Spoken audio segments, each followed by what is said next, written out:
Chapter 37. The trial of the temple robbers continues.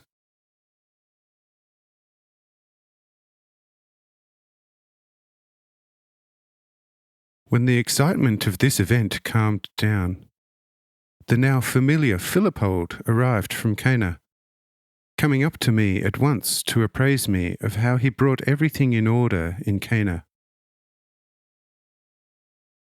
But I greeted him most friendly, saying to him, "I am aware of it all. You are my disciple. Go over to my other disciples, and they shall have much to tell you. This night, however, I have much to attend to. Tomorrow, however, we too shall have much to discuss, for you are to become an effective weapon for me."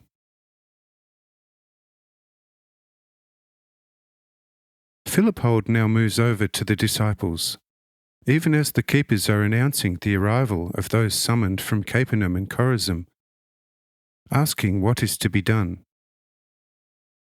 But I say, "Take them to their children first, and give them to eat and drink.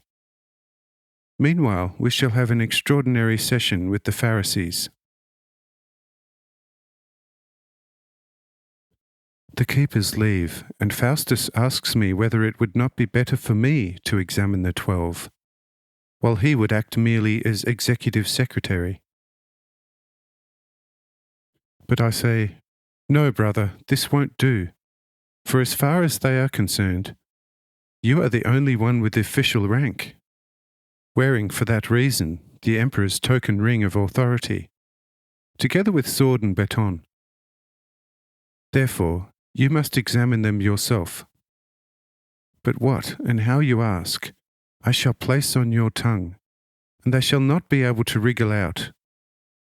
Let us therefore hurry to the task, for it is not early in the night."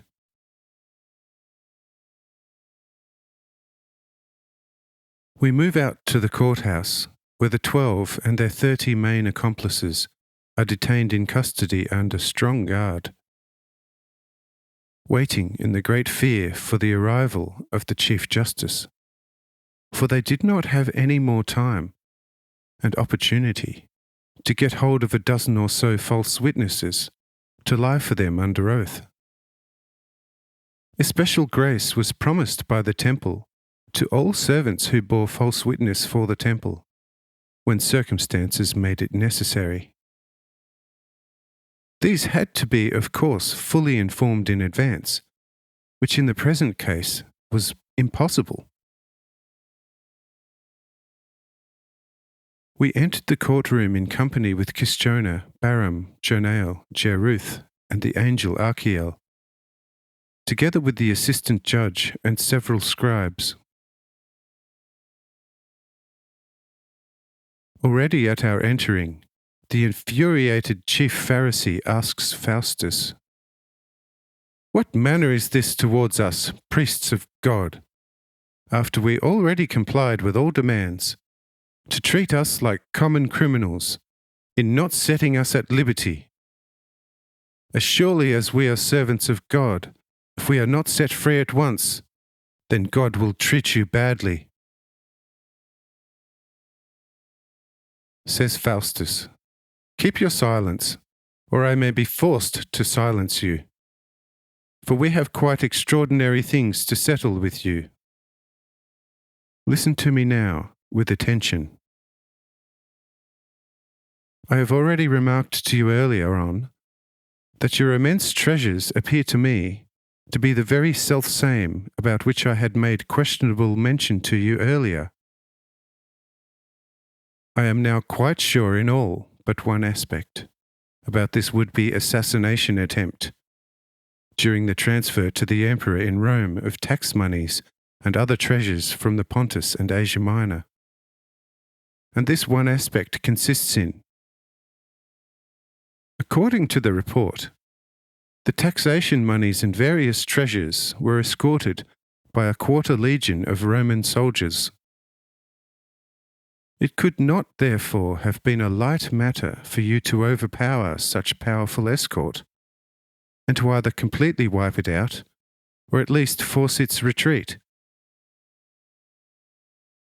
It is now clear to me that these monies and treasures were whisked from their Roman escort, either through trickery or power of arms, either on your own part or on the part of still more cunning colleagues.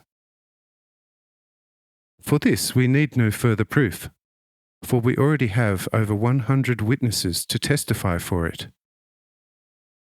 But, as said, I only lack the method and means, and the correct sum, what size it had been, to enable me to dispatch an exact report with the monies and other treasures to the emperor in Rome.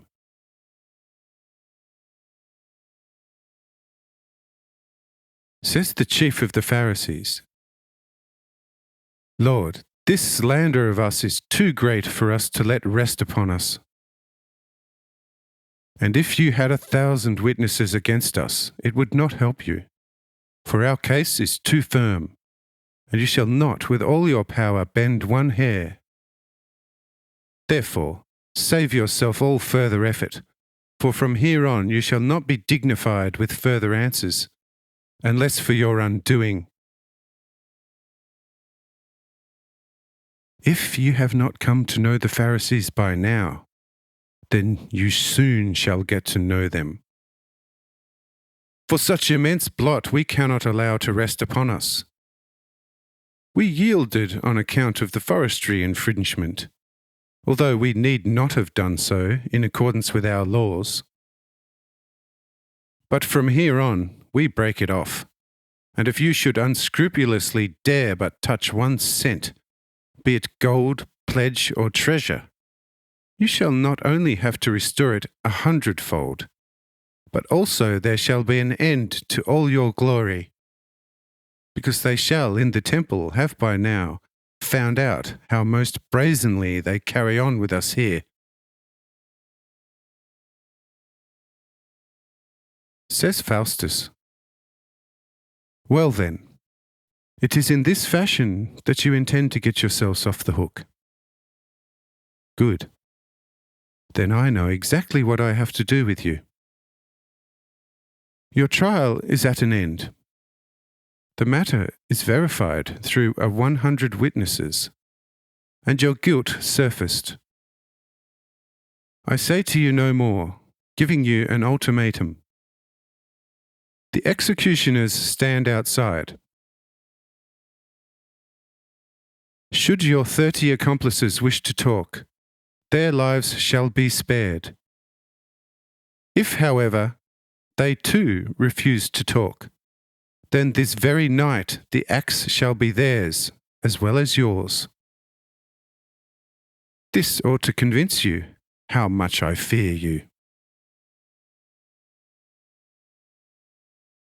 To these cold-blooded, forceful words of Faustus, the 30 accomplices step forward, yelling, Lord, preserve our lives.